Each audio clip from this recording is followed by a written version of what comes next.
सामान्येन सामान्य रूप से,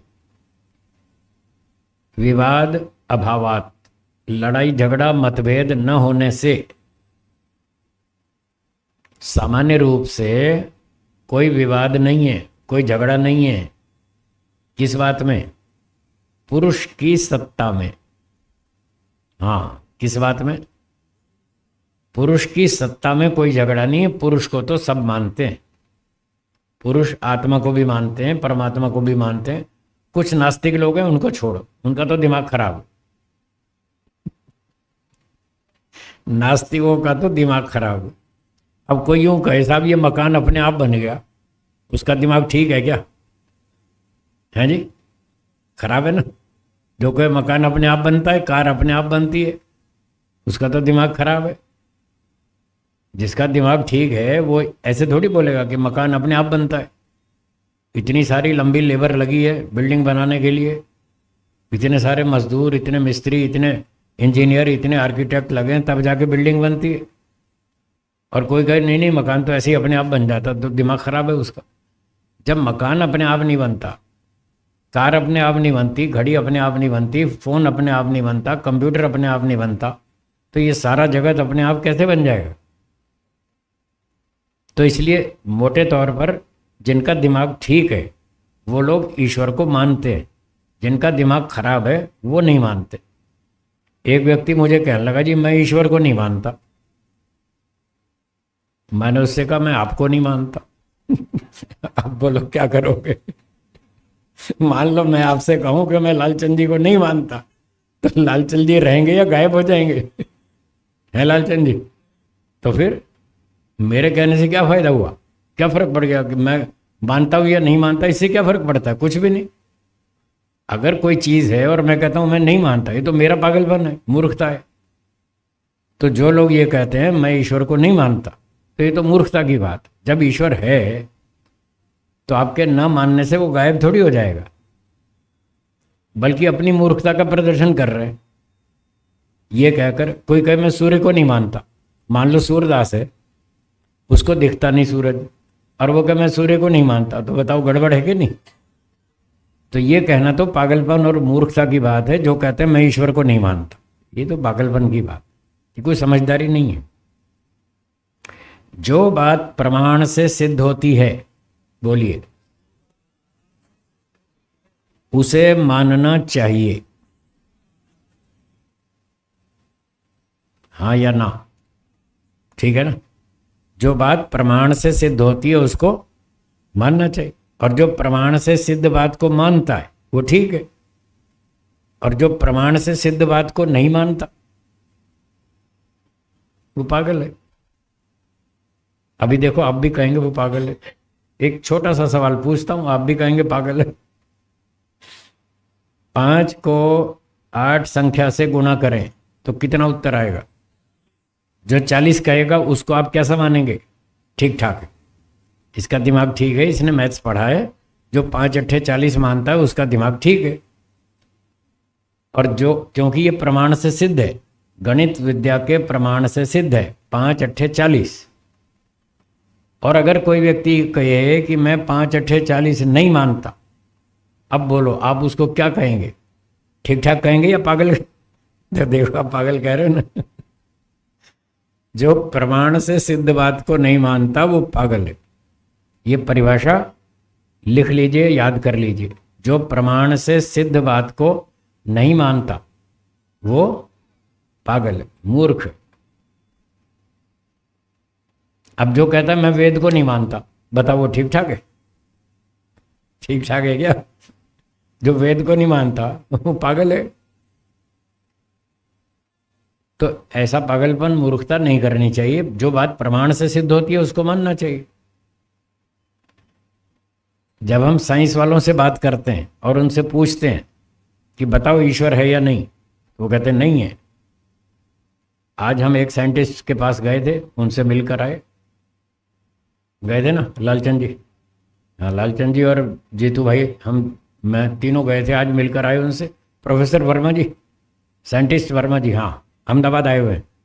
वो बच्चों के पास चले गए थे अमेरिका। अब उनकी उम्र 90 साल हो गई। बड़ी उम्र हो गई तो वो एक आध महीने के लिए आए भारत में। उनकी इच्छा थी भाई मैं अपने पुराने दोस्तों से मिल तो आऊँ। अब पता नहीं कब तक जीवन है, 90 साल तो हो गई। अभी 18 अगस्त को उनका बर्थडे था, 90 पूरे हो गए। तो उनकी इच्छा थी भाई एक बार भारत जाके लोगों से मिलाऊं, आगे पता नहीं फिर क्या होगा क्या नहीं होगा। तो वो यहाँ आए हुए थे और मुझे उन्होंने कहा कि मैं आपसे मिलना चाहता हूँ। कई बार मैसेज किया, 1 महीना पहले भी किया, कल परसों भी बात हुई। मैंने कहा मैं आऊँगा शाम को 4 बजे के आसपास आऊँगा। तो हम 3 लोग गए, आज उनसे मिलकर आए। वो इतने भक्त आदमी हैं, कितनी भाव विभोर होकर के ईश्वर की बात कर रहे थे। ईश्वर है, बिल्कुल है, कण कण में है। वो बुद्धिमान साइंटिस्ट है, वो स्वीकार करते हैं। और जो गड़बड़ है वो कहते हैं नहीं नहीं ईश्वर कुछ नहीं है, ये सृष्टि अपने आप बन गई। तो फिर मैं उनको कहता हूँ भाई ये ठीक ठाक नहीं है। जो ये कहते हैं हम ईश्वर को नहीं मानते, तो ठीक ठाक कहाँ है, वो गड़बड़ है। पर आज वाले जो साइंटिस्ट थे जिनसे हम मिले, वो बहुत लंबे समय तक हमारी कक्षाओं में आते रहे। आपके साथ, आपने देखा ही है, आपके साथ ही बैठते थे। तो उन्होंने लंबे समय तक दर्शनों वेदों को पढ़ा, सुना, समझा, चिंतन मनन किया। उनको अच्छी तरह समझ में आया कि हाँ ईश्वर है। वो तो कहते हैं हमारे पास क्या है नॉलेज, इतनी सी नॉलेज। आज जो रेत का उदाहरण दिया, रेगिस्तान में कितनी रेत होती है, और उसमें से एक दाना रेत का उठा लो, हम तो इतना जानते हैं। इतने बड़े साइंटिस्ट ये कह रहे हैं हम तो इतना सा जानते हैं, जबकि वो गुजरात यूनिवर्सिटी में director of the school of science इस पोस्ट पे रह चुके। 9 डिपार्टमेंट उनके अधीन थे। गुजरात यूनिवर्सिटी के साइंस के 9 डिपार्टमेंट, उसके डायरेक्टर थे, और फिजिक्स डिपार्टमेंट के भी हेड थे, और अमेरिकन फिजिकल सोसाइटी के भी मेंबर थे। और डॉक्टर भाभा के साथ, एटॉमिक रिसर्च वाले डॉक्टर भाभा के साथ भी उन्होंने काम किया रिसर्च में, बम्बई में। और अपने अब्दुल कलाम साहब, राष्ट्रपति जी, पूर्व राष्ट्रपति जी, उनके साथ भी उन्होंने काम किया। इतने अच्छे ऊंचे विद्वान, बड़े नम्र सभ्य व्यक्ति, और वो इतना जोर से कह रहे थे भगवान है, बिल्कुल है। तो जो समझदार लोग हैं, बुद्धिमान हैं, साइंटिस्ट हैं, उनको ईश्वर दिखता है, वो स्वीकार करते हैं। वो कहते हैं मेरे अंदर जितनी सच्चाई है, जितनी ईमानदारी है, वो सब भगवान की कृपा से। मेरा क्या है, कुछ नहीं, मैं तो बहुत थोड़ा सा जानता हूँ। पर जो अधूरे नॉलेज वाले हैं, कच्चे लोग हैं, वो खामखा हवा में उड़ते हैं, तो कहते हैं हम तो नहीं मानते। भाई ना मानो, तुम्हारे न मानने से ईश्वर गायब थोड़ी हो जाएगा। तो इस प्रकार से जो चीज़ प्रमाण से सिद्ध होती है उसको स्वीकार करना चाहिए। तो बुद्धिमान लोग, धार्मिक लोग, सदाचारी लोग ईश्वर को मानते हैं और आत्मा को भी मानते हैं, दोनों को मानते हैं। इसलिए कह रहे हैं सामान्य न विवाद अभावात। सामान्य रूप से ईश्वर और आत्मा की सत्ता में कोई झगड़ा नहीं है। सत्ता में झगड़ा नहीं है, सत्ता तो मानते हैं लोग। फिर क्या लिखा, धर्मवत न साधनम। इसलिए पुरुष की सत्ता सिद्ध करने की आवश्यकता नहीं है, वो तो लोग पहले ही मानते हैं। जैसे धर्म को मानते हैं, धर्मवत उदाहरण दिया, जैसे सब लोग धर्म को मानते हैं।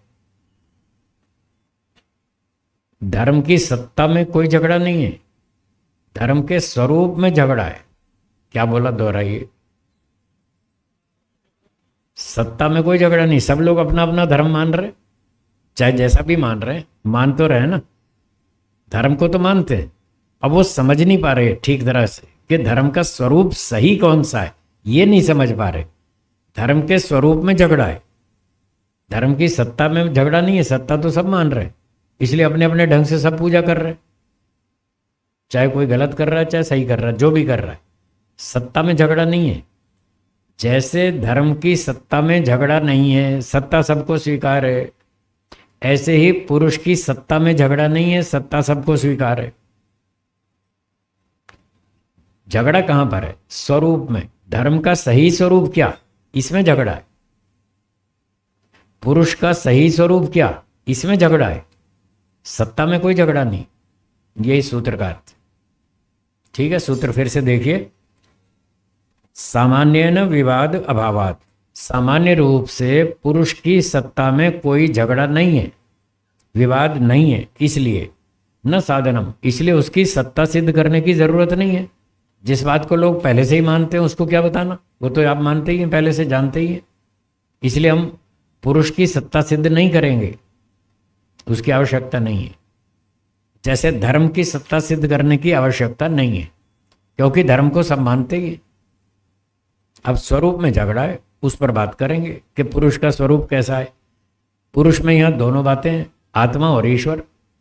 जिनको सांख्य दर्शन पढ़ना नहीं आता, गुरु शिष्य परंपरा से ठीक ढंग से नहीं पढ़ते, वो ये कहते हैं सांख्य दर्शन पुरुष और प्रकृति दो चीज मानता है, ईश्वर को तो मानता ही नहीं, वो तो नास्तिक है, ऐसा कहते हैं। तो ये अनाड़ी लोग हैं, इनको सांख्य दर्शन पढ़ना ही नहीं आता। सांख्य दर्शन में कम से कम 20-25 सूत्र ऐसे हैं जिनसे ईश्वर की सत्ता सिद्ध होती है, और फिर भी वो कह रहे हैं कि सांख्यकार नास्तिक है, तो अनाड़ी है कि नहीं, इनको शास्त्र पढ़ना ही नहीं आता। चलिए, तो पुरुष की सत्ता सिद्ध नहीं करनी, सत्ता तो सिद्ध है, पुरुष का स्वरूप क्या, इसको सिद्ध